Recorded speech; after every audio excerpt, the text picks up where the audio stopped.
메타버스, VR, 디지털 트윈 등 사용자 경험은 점점 현실 같은 실감 그래픽을 원하고 있습니다.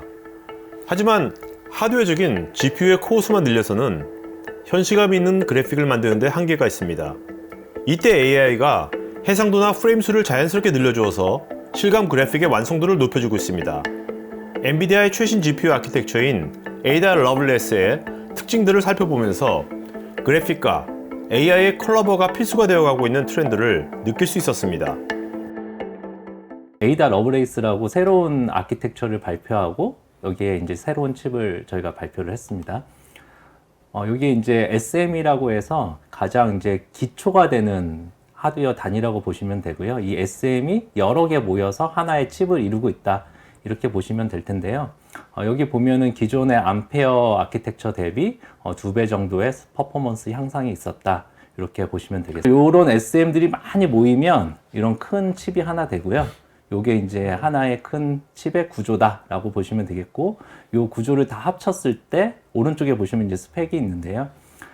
이 중에서 뭐 쿠다 코어라고 해서 그럼 뭐 CPU 코어는 몇 개인데 GPU 코어는 몇 개다 이렇게 보실 때 예전에는 이제 10,000개 정도 됐는데 지금 이제 18,000개까지 코어가 늘어났고요. 거의 한 2배 됐네요. 네네. 그 밑에 이제 RT 코어니 텐서 코어니 해서 레이 트레이싱 관련돼서 레이를 이제 추적하는 거, 그리고 이제 딥러닝 같은 연산이 이게 레이 트레이싱에도 쓰이거든요. 그리고 다른 AI 기능에도 쓰이고 이런 것들이 있고요.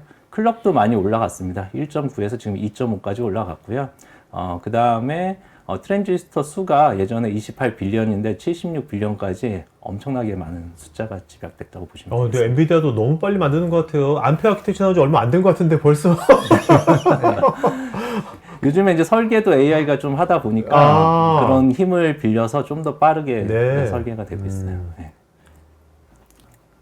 그래서 이제 실제 이제 그래픽 카드 단품으로 보면 이제 지포스 RTX가 있고요. 그 다음에 RTX 6000이라고 있는데 이 두 개의 차이는 컨슘머용과 그 다음에 워크스테이션용이라고 보시면 되겠고요. 오른쪽에 엔비디아 L40은 서버에 들어가는 거예요. 그래서 서버가 이제 쿨링이 이제 패시브 방식이니까 이게 쿨러가 이제 따로 이제 케이스에서 전달해 주니까. 그러니까 L40은 주로 이제 기업 데이터 센터에서 많이 쓰이겠네요. 그렇죠. 네. 그래서 그런 것들이 여러 개 들어간 이제 또 옴니버스에 잘 쓰이는 이제 하나의 플랫폼이라고 할까요? 이런 것이 이제 옴니버스 OVX라고 해서 이렇게 그래픽 카드가 8개까지 들어갈 수 있는 이런 시스템이 있습니다. 그러니까 OVX는 DGX처럼 저건 시스템이죠? 예, 그렇습니다. 오케이. 그 다음에 이제 좀 이 기능적인 면에서 기존의 이제 암페어보다 좀 좋아진 것들이 있는데요. 이렇게 뭐 6가지를 일단 나열했는데, 거기에 대해서 조금 설명을 드리면. 김 이사님 이런 설명을 잘 하시더라고. 쉽게. 네. 이게 그 레이 트레이싱이라는 게 기존에 이제 그래픽이 좋은 게 뭐냐면, 그래픽은 비슷한 거에 화면이 비슷하잖아요. 지금 보시는 화면도 검은색 있고 뭐 비슷한 것들이 모여 있잖아요. 보통 그림이라는 게. 근데 레이 트레이싱 하면 빛이 어디로 튈지 모릅니다. 그래서 연산의 효율이 떨어져요. 멀티 코어를 한 번에 다 돌리지 못하고 연산하는 게 다 빛이 튀면서 다 달라지니까. 반사가 엄청나게 많으니까. 그러니까 주변 거를 이게 계산하는 게 아니라 이상한 데 거를 다 계산해야 돼요. 그래서 이렇게 보시면 가운데 블럭이 막 이렇게 저렇게 막 떨어져 있는데 비슷한 것들을 모아갖고 연산하면 이게 훨씬 더 빨라집니다. 그래서 이런 걸 해주는 게 쉐이더 익스큐션 리오더링이라고 해서 연산을 실제로 하기 전에 이런 거 좀 묶음을 좀 배열을 다시 해서 하는 기능이 추가되어 있고요. 그 다음에 이제 빛이 레이 트레이싱 관련된 건데 이렇게 딱 치면 이제 그래픽 하시는 분들은 이제 잘 아시겠지만 여기 왼쪽 꽃게를 보면 이제 듬성듬성 삼각형이 있다가 실제로 가까이 보면 이제 좀 디테일을 살리기 위해서 삼각형을 더 잘게 쪼갭니다. 그렇죠. 예, 그러면 이제 여기가 더 많은 삼각형으로 되어 있잖아요. 메쉬라고 그러죠, 저런 것들을. 네, 삼각형 이제 메쉬로 되어 있는데 이건 이제 마이크로 메쉬라는 걸 이렇게 나눠 가지고 예전 이제 레이 트레이싱 여기로 들어오면 실제로 이제 이 어떤 알고리즘이 있습니다. 그래서 요게 이 자잘자잘한 거 어디 부딪혔는지 알 수가 없어서 이 부분은 이제 하드웨어 블록을 못 쓰고 아까 보이는 FP30 쿠다를 생각해서 연산을 해서 결국 요 부딪히는 걸 알았어야 되거든요. 근데 요거를 이제 삼각형을 더 잘게 쪼개 놓으면 이렇게 빛이 왔을 때 하드웨어 블록을 이용해서 계산할 수 있는 양이 더 많아지고 쿠다 코어 갖고 계산하는 건 적기 때문에 전반적으로 이 빛이 어디에 부딪힌지를 빠르게 더 계산할 수가 있어요. 그래서 아까 앞에 알티코어에서 제가 4개 뭐 삼각형 있다고 말씀드렸는데 네네. 옛날에 그 2개밖에 없었거든요. 그 중에 하나가 요 관련된 하드웨어 블록이라고 생각하시면 되겠습니다. 네.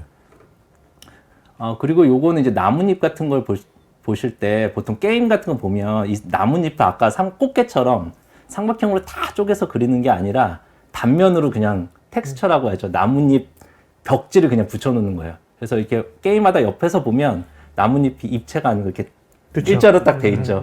물론 나뭇잎이 거의 일자지만 약간의 두께는 있잖아요. 근데 그걸 일자로 해놓고 멀리서 보면 티가 안 나게 막 이렇게 해놨는데 이거 같은 경우에 사실 삼각형 입장에서 보면은 이렇게 이게 벽지가 이런 거지 이 안에는 레이 트레이싱이 할 때는 이 나뭇잎을 통과하는지 아닌지 알 수가 없잖아요. 그래서 요거 같은 경우 이제 알파맵이라고 해서 이 나뭇잎을 다른 데는 투명하게 하고 여기만 이제 볼 수 있게 이제 쉽게 개발자들이 만들거든요. 그러니까 삼각형을 다 만들지 않고 이랬을 때도 레이 트레이싱을 할 때 요런 부분 겹치는 부분은 이제 어쩔 수 없이 연산을 하지만 나머지 부분은 이건 통과하는 거다라는 건 이제 레이 트레이싱에서 쉽게 알 수 있도록 하는 게 오파시티 마이크로 마스크라고 보시면 되겠습니다. 결국에 이것도 이 쉐이더 워크가 이만큼 줄어들면서 레이 트레이싱을 빠르게 가속하는 하드웨어 블록이라고 보시면 되겠습니다.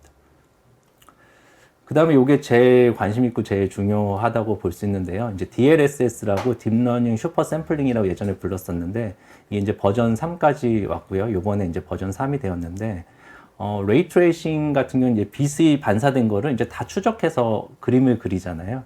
그럼 요게 이제 4K를 만들고 싶을 때 예전에는 요거를 4K로다가 다 연산하는 방법도 있지만 DLSS 이제 2까지는 어떻게 했냐면 이게 FHD 1080이 됐건 다른 요 4K보다 낮은 해상도로 렌더링을 합니다. 그럼 요거 자체는 렌더링이 좀 빠르겠죠. 4K보다는 픽셀 수가 적으니까. 그 다음에 인공지능을 이용해서 요거를 슈퍼 레솔루션 이렇게 확대하는 거죠. 4K 이미지로. 네네. 그러니까 저희가 해상도가 낮은 그림을 보고 높은 해상도에선 이럴 거다라고 해서 이제 그리는 게 인공지능으로 이렇게 가는 건 예전에도 있었습니다. 이게 DLSS 2까지는 이렇게 계산이 됐었고요. 3에서는 이 부분이 추가된 건데요. 아랫부분이. 이렇게 나온 이미지는 기존에 있는 그림을 이렇게 확대한 거잖아요. 그렇죠. 근데 여기서 들어가는 거는 그 프레임 사이에 있는 중간 이미지를 만들어내는 거예요. 그래서 기존에 이제 뭐 프레임이 있었다 그러면은 앞뒤 프레임 사이에 어떤 그림이 들어갈지를 예측해서 그릴 수가 있는데 사실 이제 저희가 그림을 보면 이 지금 오토바이 그림을 보면 저기 멀리 있는 건 많이 안 움직이고 이 가까이 있는 건 많이 움직이잖아요. 네네네. 이게 어디 시야가 좀 다르기 네, 때문에 네. 그래서 이게 예전에는 이제 엔진에 게임이나 뭐 어떤 움직이는 그래픽 같은 경우는 이렇게 모션 벡터가 있어요. 그래서 어디가 많이 움직이고 어디가 안 움직이는 그런 게 있고 그 다음에 앞뒤의 화면을 알고 있기 때문에 그거 가지고 좀 이제 연상을 할 수도 있죠, 인공지능으로. 그리고 이제 이거 하드웨어가 또 들어갔는데 옵티컬 플로우라고 해서 실제로 이제 그림 이거는 이제 그 프로그램이 주는 정보는 엔진이 주는 모션 벡터고 이거는 그냥 화면만 봤을 때 어느 쪽으로 많이 움직이는 것 같다라는 거를 유추를 하는 거죠. 그래서 이게 하드웨어 블록으로 이걸 추적해 가지고 요 두 가지마다 다 장점이 있습니다. 어떤 거 하나만 써서 만족할 수는 없거든요. 그래서 요 그림자 같은 경우는 또 다르거든요. 이 움직임하고 그래서 그림자 움직임하고 이 바닥의 움직임하고 또 움직임의 속도가 다르기 때문에 이런 걸 합쳐가지고 인공지능까지 접목해서 만든 게 DLSS3라고 네. 보시면 되겠어요. 그래서 결국에는 이렇게 해보면 아까 2.0에서 요만큼만 4K에서 FHD만 렌더링을 하고 나머지로 이렇게 슈퍼 레솔루션을 한다고 말씀드렸잖아요. 그 요 두 개 사이에는 아까 말씀드린 DLSS3에서 새로 들어온 프레임 제너레이션이라는 게 들어가서 이 프레임을 아예 인공지능이 만들어 버립니다. 중간 프레임을. 그 프레임이 많아지면 더 부드러지잖아요. 그렇죠. 부드러지죠. 움직임이 부드러지죠. 부드러지죠. 그래서 이렇게 만들어 놓고 보니까 이게 4분의 1이잖아요. 네. 그 요것도 인공지능이 만들었잖아요. 결국에 인공지능이 만든 프레임이 87.5%예요. 그러니까 실제로 연산해서 만든 거는 요만큼밖에 없고 나머지 프레임은 다 인공지능으로 만든 거죠. 물론 여기에 하드웨어 블록도 좀 들어가서 이걸 빠르게 만들었지만 예, 이렇게 해서 지금의 그래서 그래픽은 뉴럴 그래픽이 앞으로 그냥 연산하는 것보다도 뉴럴 그래픽스가 네. 더 많이 대세가 될 거다라는 걸 보여주고 있습니다. 이 DLSS가 이제 FPS 초당 프레임 수를 늘리는데 공헌을 해주는데 그게 사실 요즘 인기 있는 1인칭 슈팅 게임에서 굉장히 이제 게이머들 입장에서 효과가 발휘하는 게 이제 어떤 영상을 저희가 봤었냐면은 뭐 스나이퍼 모드로 내가 저 멀리 있는 표적을 내가 쏴야 되는데 FPS가 느리면 뚝뚝뚝 끊겨서 적이 마치 순간 축지법을 쓰듯이 지나가는데 FPS가 굉장히 좋으면 이게 자연스럽게 지나가서 내가 맞출 수가 있는 그런 영상을 실제 엔비디아가 유튜브에서 제공하고 있습니다. 그래서 이게 실제 게이머들 사이에서 이기고 지고 하는 그런 역할을 AI가 굉장히 많이 그래픽을 도와주고 있다. 그러니까 AI가 굉장히 어떤 실감 나는 거를 되게 많이 해주는 거네요. 좀 더 부연 설명 드리면 이제 이건 이제 부드러움에 관한 얘기고요. 사실 DLSS3는 이제 리플렉스 하는 게 하나가 더 들어 있어요.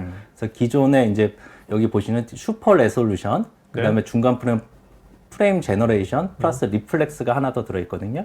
리플렉스는 이제 CPU하고 GPU 사이에 이제 그 Q를 없애고 보통 엔진과 더 다이렉트하게 붙어가지고 레이턴시를 줄이는 거예요. 지금 말한 프레임 수는 부드러움을 얘기하는 거고요. 아까 말한 슈팅 게임에서는 부드러움도 중요하지만 이 레이턴시, 내가 실제로 화면에서 만드는 거하고 내가 보기까지 기간이 또 중요하거든요. 그래서 DLSS3에서는 기존에 이제 리플렉스는 DLSS 2.0하고 구분되어 있었는데 3에서는 그것까지 합쳐져 들어가서 조금 더 레이턴시를 줄이는 것까지 다 포함돼서 DLSS3에 들어가 있다 보시면 되겠습니다. 네. 예.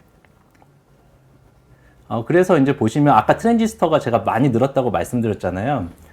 그래서 이제 트랜지스터 숫자만 는 걸 보면 이런 각도로 늘고 있어요. 그러면 저희가 여태까지 그래픽이 많이 발전했지만 레이 트레이싱이라는 걸 쓰면은 더 좋은 그래픽을 볼 수 있는데 영화에서는 시간이 많으니까 그걸 하지만 이제 메타버스나 게임 같이 이제 실시간으로 뭔가 반응을 하는 거에서는 레이 트레이싱이 들어간 그래픽을 만들기 위해서는 조금 더 빠르게 연산을 해야 되잖아요. 근데 이 트랜지스터가 올 거를 시대를 기다리면 우리 삶에는 실시간 레이 트레이싱이 안 일어날 수도 있어요. 이렇게. 근데 지금 말씀드린 다른 여러 가지 기능들과 인공지능의 이런 걸 합쳐가지고 이 레이 트레이싱 속도를 많이 늘려놓은 거죠.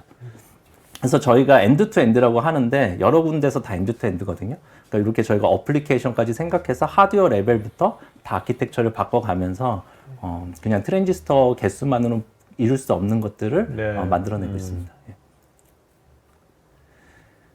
그래서 이제 요거를 기존에 이제 뭐 지금 영상인데요. 이게 거의 그 영화 같은 영상이거든요. 근데 이게 실제로 아까 말씀드린 DLSS3를 적용하고 그 다음에 실시간으로 그래픽 카드 한 장에서 실시간으로 나오는 영상입니다.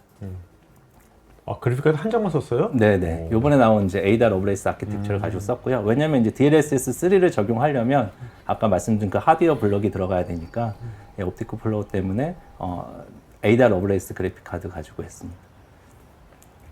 그래서 여기 보시면 이제 풀 레이 트레이싱이라고 해서 기존에 이제 뭐 게임 같은 경우 일부분만 할 수 있지만 이거는 화면 전체를 다 레이 트레이싱을 한 거거든요. 그러니까 영화 같은 게 이런 식으로 하잖아요. 어디 부분만 레이 트레이싱 쓰는 게 아니라 화면 전체를 다 레이 트레이싱을 하는 거죠. 그래서 이러면 연상량이 엄청 많은데 지금 보시면 상당히 부드럽게 재현되는 걸 보실 수 있어요. 이런 것이 이렇게 AI가 이렇게 같이 도움을 주면 그만큼 제작할 때도 제작 기간도 많이 줄어들겠네요, 옛날보다. 그렇죠. 예전에는 이제 요거를 뭐 실시간 재생도 잘 안 됐었고 어떻게 움직여라고 하려고 하더라도 그게 잘 안 됐었고요. 이거 같은 실제로 실시간이기 때문에 사실 리모컨 갖고 이렇게 조정을 해요. 그러니까 게임이라고 보시면 돼요. 근데 게임인데 이게 어떻게 보면 시뮬레이션이기도 한 게임이죠. 실시간으로다가 모든 걸 반영해서 들어가는.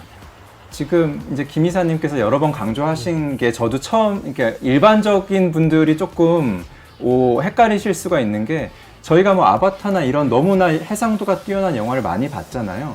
그거랑 이거랑 이제 뭐가 다르냐인데 이제 그거는 사전에 긴 시간 렌더링을 오프라인에서 해서 그 렌더링이 완료된 거 그냥 틀어주는 건데 이거는 마치 아바타 같은 영화에 저희가 1인칭으로 게이머가 들어가서 내가 이쪽을 바라보면 그 해상도로 이쪽이 보여지는 거고 줌인을 하면 실시간으로 내가 그 상황을 그 자리 안에서 보게 되는, 그러니까 사전에 렌더링 된 걸 트는 거가 아니라 내가 반응하는 리모컨의 조작에 따라서 그 영상이 굉장히 고해상도로 누릴 수 있는 게 차이라고 말씀드릴 수 있겠습니다. 이제 메타버스 같은 거에서 이런 그래픽이 가능하게 된다라고 보시면 되겠습니다.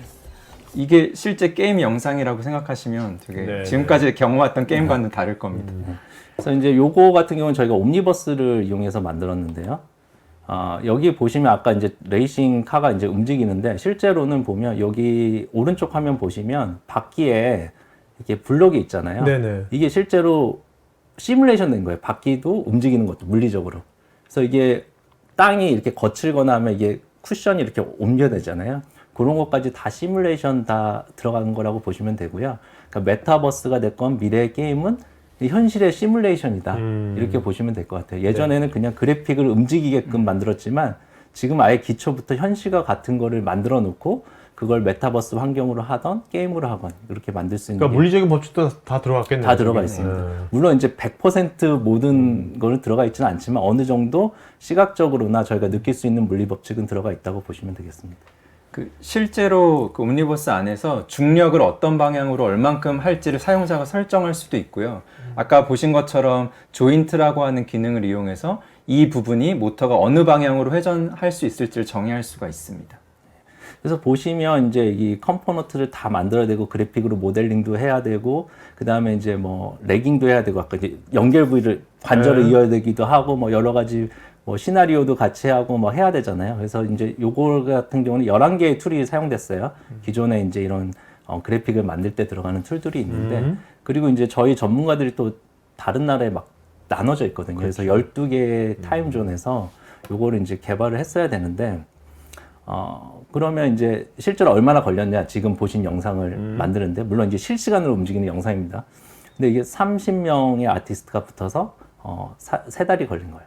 근데 이제 만약에 이렇게 뭐 구성하고 월드도 구성하고 거기에 모델링부터 해서 레이싱 카도 만들어야 되고 여기 뭐 환경을 다 만들어야 되잖아요. 아마 3달 갖고는 못 만들었을 거예요. 어떻게 보면 하나의 게임을 만들어 버린 거잖아요. 다 실시간으로 렌더링. 아까 이게 옴니버스라고 했을 때 그렇게 세 달 만에 걸린 거죠. 예, 30명에서 3달 만에 만든 거죠. 요거를 만든 거죠. 뭐 그 게임사나 뭐 이런 거 만드시는 애니메이션 제작하시는 분들은 이거 보시고 깜짝 놀라실 거예요. 실제로 업무량을 보셨을 때는 엄청 빠른 거다라고 보시면 되겠고요. 이 영상이 마음에 드시면 좋아요, 구독 부탁드립니다.